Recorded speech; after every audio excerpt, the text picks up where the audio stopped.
Find the centre of mass of the triangular lamina. बड़े ध्यान से देखो बेटा यार, here is the triangular lamina. Okay, अब अगर हम क्या करें, इस ट्रायंगुलर लैमिना की स्मॉल स्मॉल स्ट्रिप्स बना दें, ऐसे बिल्कुल small small of very very very small thickness की, तो ये जो स्ट्रिप होगी इसका सेंटर ऑफ मास यहाँ पे होगा, इसके बिल्कुल ज्योमेट्रिक सेंटर में। एक अगर और इसकी ऐसे बना दें दोनों साथ, एक और बना दें तो उसका सेंटर ऑफ मास निचले वाली के बिल्कुल ऊपर होगा। एक और बना दें, ऐसे ऐसे बनाते जाए, ठीक है, मतलब इसकी इनफाइनाइट बना दें, इस लैमिना की इनफाइनाइट अगर हम स्ट्रिप्स बना देते हैं, ओके, तो हम देखेंगे जो इसका मीडियन है, ओके, इन हर एक स्ट्रिप का जो सेंटर ऑफ मास होगा वो इस मीडियन के ऊपर आएगा। ए आएगा इसका centre of mass, A, sorry थोड़ा, ए आ गया इसका सेंटर ऑफ मास है ना। हर एक स्ट्रिप का जो सेंटर ऑफ मास होगा वो इसके पॉइंट के ऊपर होगा, इस रेडियन के ऊपर। Let it is equal to A B, this is the median A B.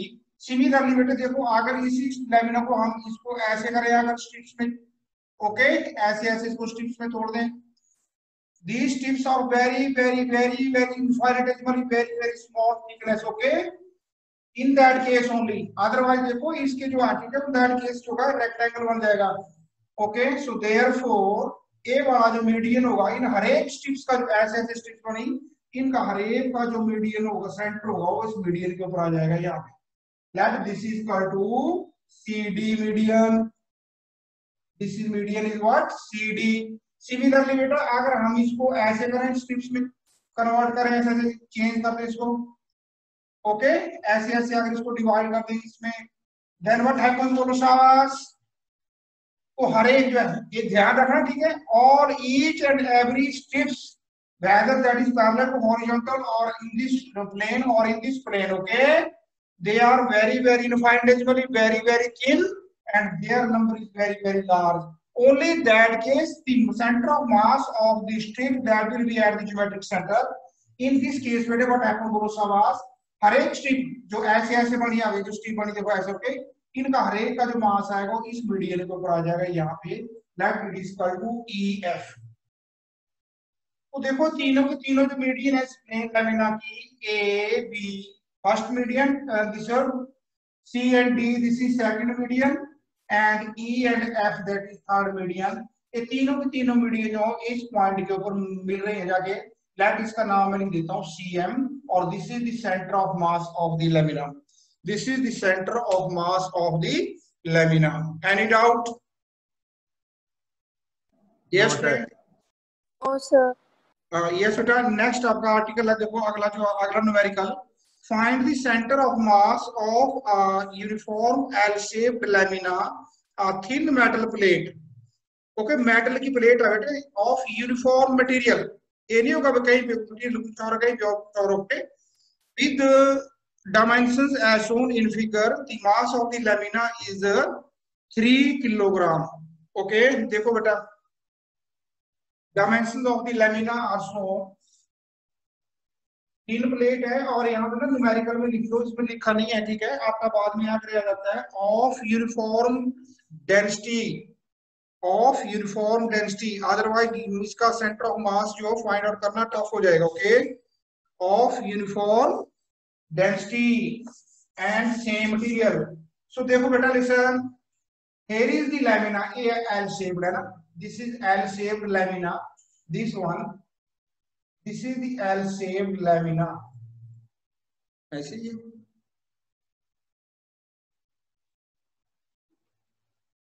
okay, this is the L shaped lamina, this is L shaped lamina, here is L shaped lamina, okay, और इस पूरे के पूरे lamina का मास जो कितना देगा बेटा जी, यस शाबाश, mass is given how much, 3 kg, और डायमेंशन इसके दे रखे हैं।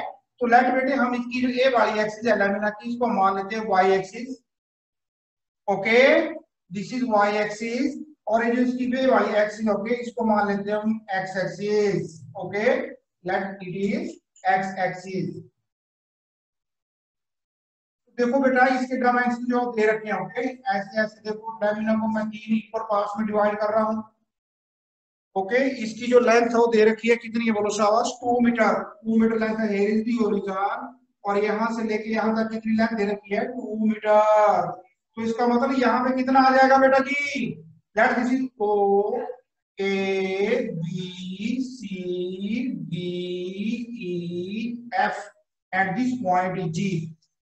ओके, तो what is the length of O A, it is equal to, बोलो शाबाश, 1 मीटर। 1 मीटर। 1 मीटर। और ये भी कितना हो जाएगा, 1 मीटर है ना।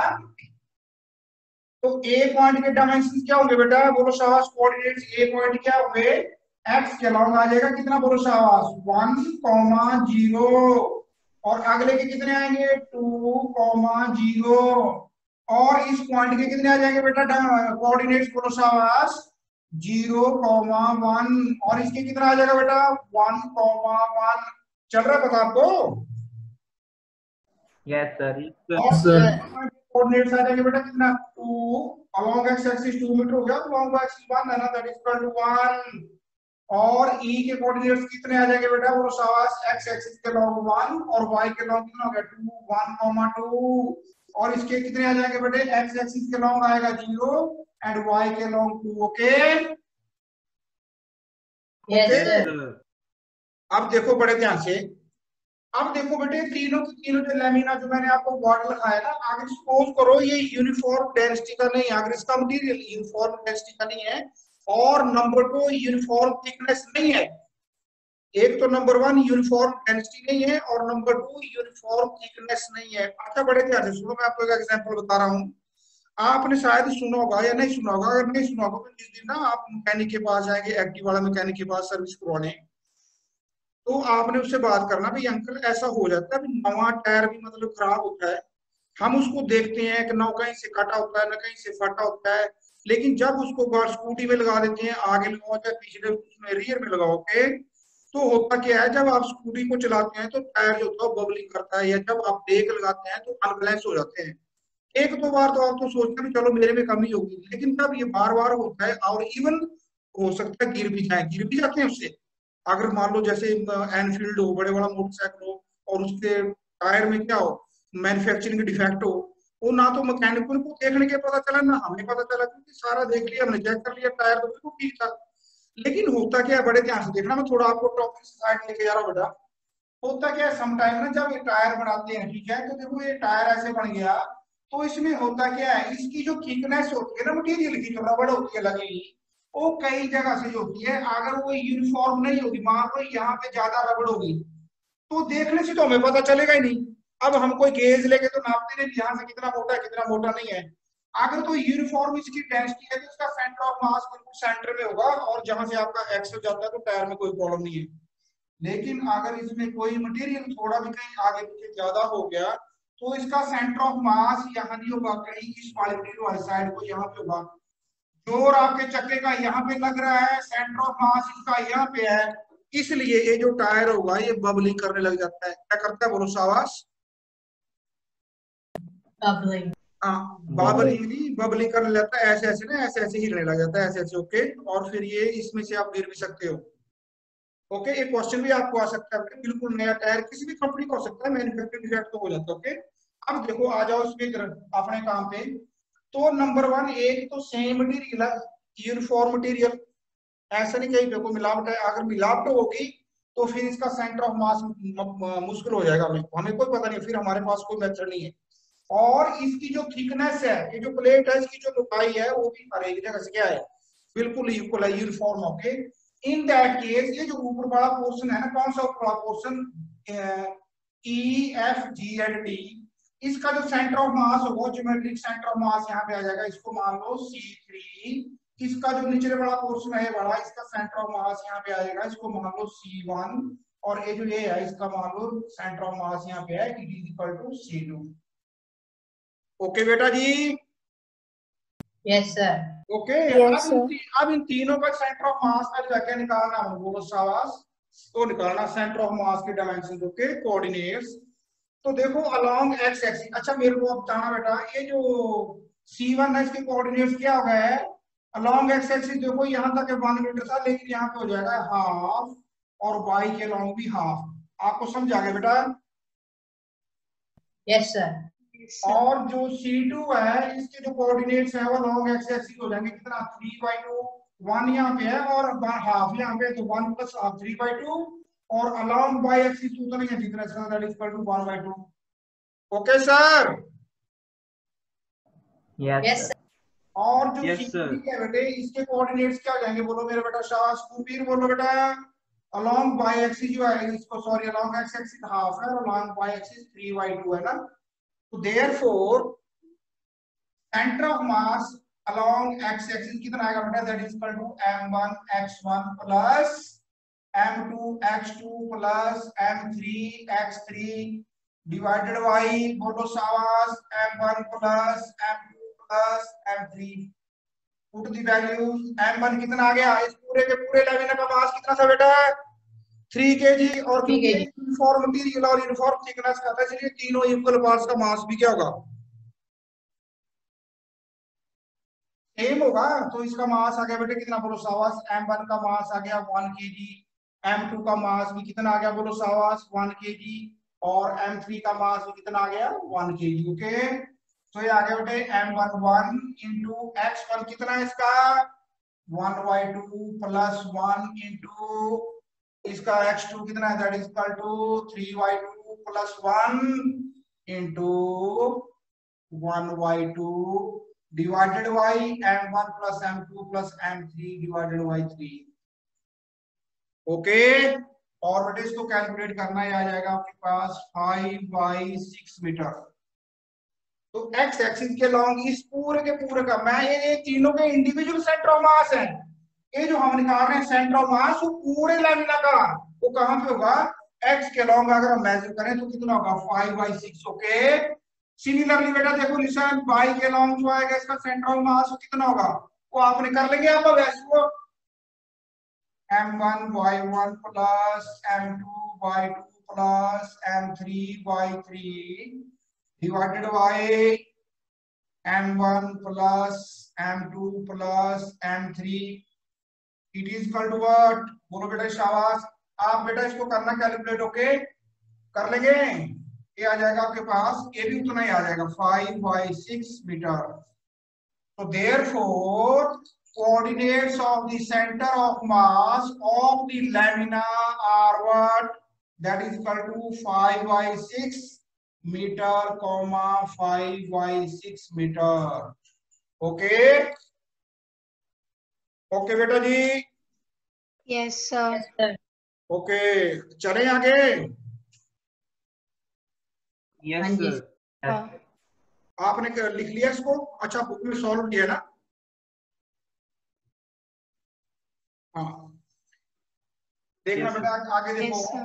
राइट डाउन नेक्स्ट आर्टिकल है very very important, very very important बेटे, 2 आर्टिकल करेंगे हम आज, ठीक है, दोनों बहुत ज्यादा इंपॉर्टेंट है और बहुत ज्यादा इजी है, कोई ज्यादा मशक्कत करनी नहीं पड़ेगी, हमने किया वैसा कुछ पहले, कोई टेंशन लेने की बात है नहीं, आप सबको आ जाएगा एकदम, ये अभी समझ आ जाएगा आपको। यस, तो राइट डाउन दी हेडिंग बेटा, motion of centre of mass,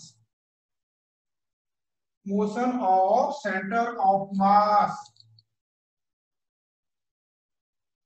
motion of centre of मास।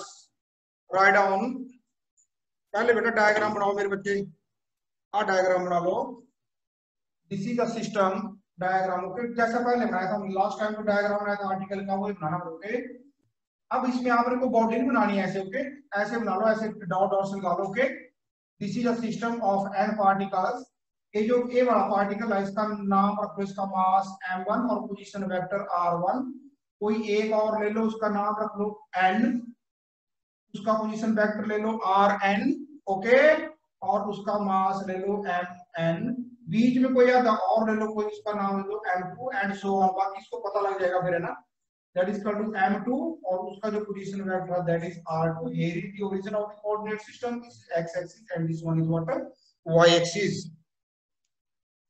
इसका लाइट ऑफ करो, रिफ्लेक्शन हो रही है। यस बेटा, राइट डाउन, बन गया बेटा डायग्राम, हो गया draw. Yes, sir. Yes, sir. Write down बेटा, consider a system of n particles, जल्दी लिखना बेटा फास्ट थोड़ा ना, consider a system of n particles having masses m1 comma m2 comma dash dash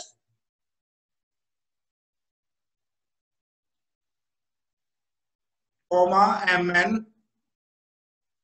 having masses लिखा हमने m1 comma m2 comma dash dash comma mn and position vectors r1 comma r2 comma dash dash comma rn vector. Let mi m और उसके comma में छोटा सा mi comma ri vector and bracket में लिखना बेटा अपनी xi comma yi comma zi are the mass comma position vector and coordinates of ith particle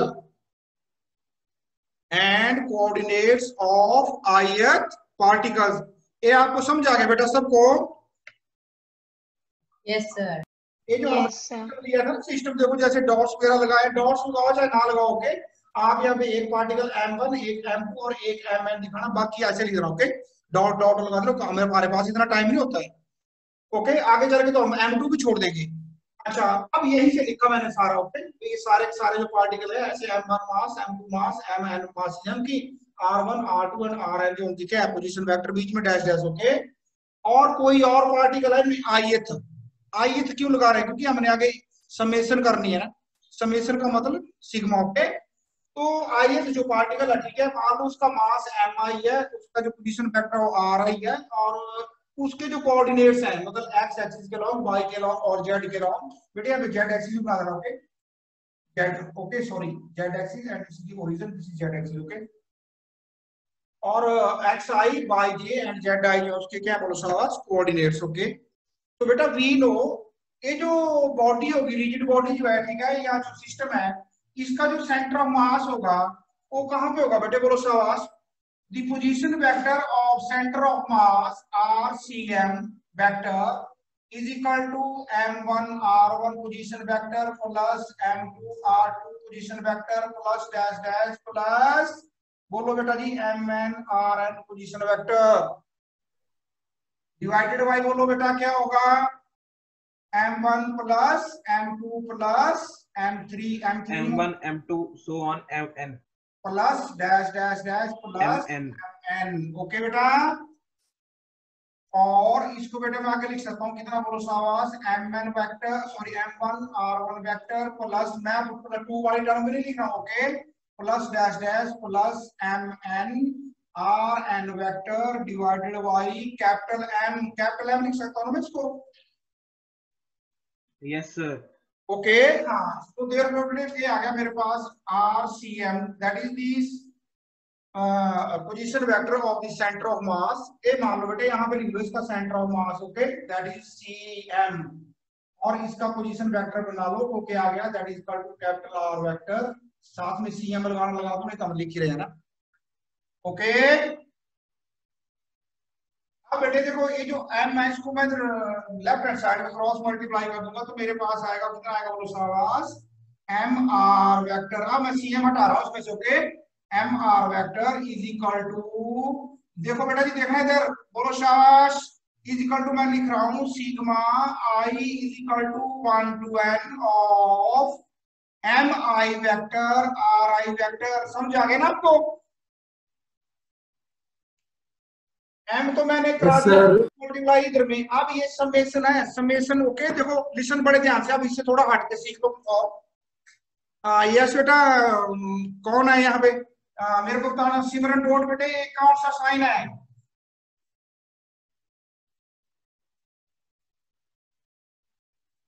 हो रही है प्रगुण, गुरप्रीत? सर प्लस का। Very good. इसको बेटे हम तब यूज करते हैं जब हमने 2 3 4 या 5 टर्म में आपस में सम करनी तो प्लस कर लेते हैं ना। और क्या कब करते हैं? एक तो नंबर ऑफ टर्म का कम हो और वो जो टर्म्स हो वो इक्वल भी हो सकती हैं, जैसे 5 + 5 + 5 + 5 3 टर्म कर लिए, या फिर ये हो सकता है अनइक्वल भी हो, जैसे 5 + 155 + 555 + 5555। ओके, तो हम इस साइन का यूज करते हैं। लेकिन अगर नंबर ऑफ टर्म्स जो है, जैसे आपने स्टैट में किया होगा ना, स्टैट में 9th के 10th में ऐसा, अगर नंबर ऑफ टर्म्स है, जैसे मान लो सपोज करो फिजिक्स में बच्चों के मार्क्स आए हो टोटल करने हैं ना, और बच्चे क्लास में कितने 100, तो फिर इस मेथड से नहीं हम करते हैं ना, प्लस वाला निकालते, फिर लगाते हैं हम सिग्मा। ओके, फिर लगाते हैं हम ए वाला मेथड सिग्मा। अब सिग्मा जो लगाते हैं वो भी हम कब लगाते हैं? नंबर 1, जब जो एलिमेंट्स हैं जिनको हमने जोड़ना, जैसे marks of students in physics, या तो वो इक्वल हो या ना हो। ओके, और नंबर 2, उनका सम जो है वो लगभग बहुत ज्यादा नहीं होना चाहिए। मतलब जैसे मान लो बताओ आपके रूम में जो मिट्टी के कितने कान है धूल के, तो भाई असंख्य है, उसमें सिग्मा में लगेगा ना। ओके, तो ये आ यस गया। सर। तो एक तो इंफॉर्मेशन है, इसको भी बोलते हैं। लेकिन अब अगर आपको बोला जाए भी आपके बेड़े में, बेड़ा जानते हैं ना आप, यस सर। आपके Yes, बेड़े sir. में जितने भी मतलब सैंड के पार्टिकल हैं उनको इकट्ठा करो और उनका मास ऐड करो। एक तो नंबर 1 सैंड के पार्टिकल सारे बराबर है ना। ओके, और उनका यस सर। नंबर जो है बेटे वो बहुत ज्यादा है, मे बी इनफाइनाइट, फाइनाइट भी हो सकता है, लेकिन हो सकता है भी मेरा जो है पूरे का पूरा जो है क्या है, जिंदगी लग जाए वो काउंट करने में। ओके, तो इन दैट केस हम यूज करते हैं क्या? नंबर 1, एक तो एलिमेंट्स जो है वो सेम होने चाहिए। इन दो केसेस में प्लस और सिग्मा में सेम वाली कंडीशन नहीं थी, लेकिन जो अब तीसरा मेथड मैं बता रहा हूँ ऐड करने का, उसमें एलिमेंट सेम होना चाहिए और उनका नंबर बहुत ज्यादा होना चाहिए, और वो सारे के सारे इकट्ठे होने चाहिए। ये नहीं भी एक यहाँ पे पड़ा, दूसरा जाके फुवाड़ा बस स्टैंड के ऊपर और तीसरा जाके मंगा बस स्टैंड पे, तो सारे के सारे जो इकट्ठे होने चाहिए, कंटिन्यूअस फंक्शन होना चाहिए। उस केस में लगाते हैं हम इंटीग्रेशन। तो ये तीनों के तीनों जो बेटे मार्क है वो सारे जोड़ के ही है ना, सब एडिशन के ही है। ओके, इसका यूज हम कहीं और करते हैं, इसका यूज कहीं और करते हैं, और इसका यूज कहीं और करते हैं। ओके बेटा जी, यस सर। जैसे आप ना कि अब आप अपने किचन में जाओ तो मम्मा को बोलना मम्मा हमारे घर में जितनी कड़छियां वो निकाल दो, तो आप देखेंगे कड़छियों का जो साइज है ना, स्पून भी तो कड़छी है। Yes sir. आप देखो जब आप बचपन में थे तो जो जिस स्पून से आज आप अपना डिनर करते हो, लंच करते हो, उस स्पून से थोड़ी मम्मा खिलाती थी आपको जब आप 5-6 महीने के थे। तो आपके लिए छोटा यस सा सर। स्पून था। तो मतलब जैसे जैसे हम बड़े होते गए वैसे वैसे क्या हो गया बोलो सावास, कड़छी का साइड, स्पून का साइड भी बड़ा होता है। ओके, अब एक छोटी फैमिली होगी 3-4 मेंबर्स की, तो क्या है उसमें 2-3 कड़छी होगी। अगर मान लो 50 मेंबर की फैमिली होगी तो जो 3-4 मेंबर वाली कड़छी है उससे क्या करेंगे? वो जो रसोईया होगा, जो डिस्ट्रीब्यूटर होगा, वो तो भाग भाग के मर जाएगा। नहीं, एक बंदे को जो है जो 5 कड़छी खाता है उसको 5 बार देना पड़ेगा, तो उस घर में जाएगा बड़े वाली कड़छी हो जाएगी। तो इसलिए बेटा है ना समेशन। ये पता चल गया आपको प्लस सिग्मा और समेशन का? हाँ जी सर. Yes. ओके बेटा, हाँ अच्छा। तो देखो आ जाओ, अब ये है मेरे पास इक्वेशन नंबर कौन सी है, 1 है ना। ये आ गया मेरे पास इक्वेशन नंबर 1, कौन सी आगे बोलो सास? mr vector is equal to m1r1 vector plus m2r2 vector plus dash dash plus mnrn vector. That it is equation number 1, that it is equation number 1। Yes बेटा, यस स्टूडेंट्स, आगे देखो बेटा, differentiating equation 1 both sides, differentiating equation number 1 both sides we get what you will get beta देखना, d over dt of mr vector is equal to d over dt of m1 r1 vector plus m2 r2 vector plus dash dash plus mn rn vector। Okay, और m तो बेटे constant है, differentiation से बाहर आ जाएगा, m into D over D T of r vector is equal to, अब d over dt से अंदर मल्टीप्लाई कर दो, is equal to m1 d over dt of r1 vector plus m2 d over dt of r2 vector plus dash dash plus mn d over dt of rn vector. बेटा जी समझ आ गया? हाँ जी सर। Yes, sir. अब बेटे dr position rate of change of displacement क्या होता है? वेलोसिटी। वेलोसिटी। तो इसको लिख देता हूं बेटे, that is equal to what, m into capital V vector is equal to m1 into small v1 vector. This is dr1 upon dt. This is the velocity of particle number 1 है ना, plus m2 into v2 plus dash dash plus mn vn vector। Okay okay बेटा जी? Yes sir. Yes, sir. Yes, sir. Question number 2, इस equation number 2, अब मैं ऊपर से बेटा इसको रब कर रहा हूं, कर दिया मैंने। Okay, equation number 2, again differentiating 2 with respect to time, again differentiating 2 with respect to time, we get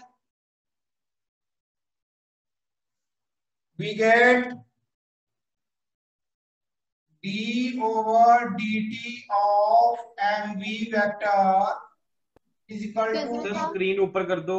Screen कर दो। d over dt of mv vector, d over dt of m1 v1 vector plus d over dt of m2 v2 vector plus dash dash plus d over dt of mn अच्छा mn vn vector। Okay बेटा, और ये बेटे capital M है this one, और capital M को बाहर लेके अंदर आएगा हमारे पास m into D over D T of B vector is equal to m1 dv1 over dt plus m2 dv2 over dt vector. Okay, plus dash dash plus mn d over dt of bn vector. अब rate of change of velocity क्या होता है बेटा जी? Acceleration. तो therefore ये आ गया बेटे मेरे पास कितना, capital M capital A vector is equal to m1 small a1 vector plus m2 small a2 vector plus dash dash plus mn small an vector. This is equation number 3। Okay, yes sir. Yes, अब sir. According to second law of motion, force is equal to what? M into A. Okay, so इसका मतलब m a जो है that is the capital sorry external force on centre of mass, it is equal to external force on body number 1 plus external force on body number 2 plus dash dash plus external force on body number 3। ओके बेटा जी? Yes, sir. अब देखो, इसलिए मैं जो F लिखा ना लेफ्ट में, इसको लिख रहा हूं मैं EXT, टोटल फोर्स है ना, total external force is equal to external force on body number 1 plus body number 2 plus dash dash plus body number n। Okay 3 के n नहीं आएगा? है जी? सर 3 की जगह n नहीं आएगा, FN। ओ यार चल सॉरी यार, सॉरी, वेरी गुड, तेरा बहुत तेज नजर है तेरी, वेरी गुड, फिर तो लिख दिया, that is equal to n। ठीक है, ठीक है, हाँ बेटा, yes, thank you, welcome sir. Okay. Next article बेटा, टाइम कम है, कवर नहीं हो पाएगा पूरा, लेकिन लिखो आप। ये चल गया पता बेटा, मैं रिवाइज करूं उसको, इजी है, कुछ भी नहीं है, ये सब कुछ हमने पहले किया, उसी को जोड़ा है ना। पहले हमने इसका वो लिख लिया, जो हमने position vector of centre of मास है ना, द सेंटर ऑफ मास का कितना आ गया, position vector r vector is equal to m1 r1 plus m2 r2 वगैरह वगैरह, okay, divided by capital M आ गया, कैपिटल M को क्रॉस मल्टीप्लाई कर दिया अपने आप, ओके। और फिर ये हमने एक बार डिफरेंशिएट किया, उसके बाद हमारे पास आ गया m1 v1 plus m2 v2, फिर एक बार फिर डिफरेंशिएट किया हमने, उसके बाद आ गया हमारे पास क्या आ गया, ma1 प्लस ma2 है ना, और टोटल फोर्स आ गई f1 plus f2। Write down बेटे, conservation of linear momentum, very very important बेटे, वेरी वेरी इंपॉर्टेंट, इसका जो एग्जांपल अभी आगे आती है ना, this article very very important, conservation of linear momentum of a system of n particles। बेटा ऐसे ही बनाओ, शाबाश, जल्दी जल्दी ये सिस्टम दोबारा बनाओ, और m1 का जहां पे एरो है वहां पे v1 भी लिख रहा, ओके, v1 v2 वेक्टर बना के, ओके, और vn वेक्टर, और जो सेंटर ऑफ मास है वहां लिखना capital V vector, okay. let a system of n particles as shown in figure, बना लोगे बेटा, ड्रॉ कर लोगे उसको, Yes. हाँ, let a system of n particles of masses m1, m2, dash dash, mn moving with velocities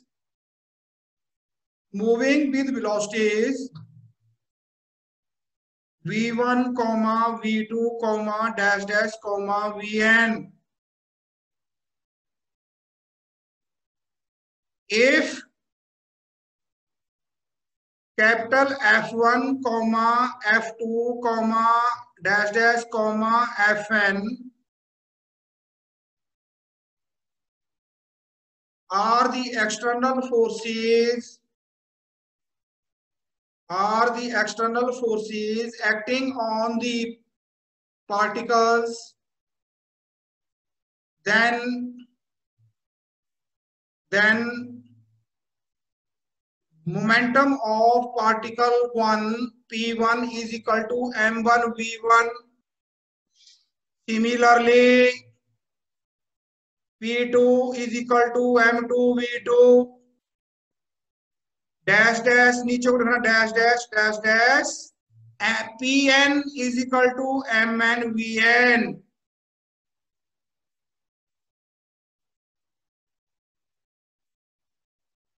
Therefore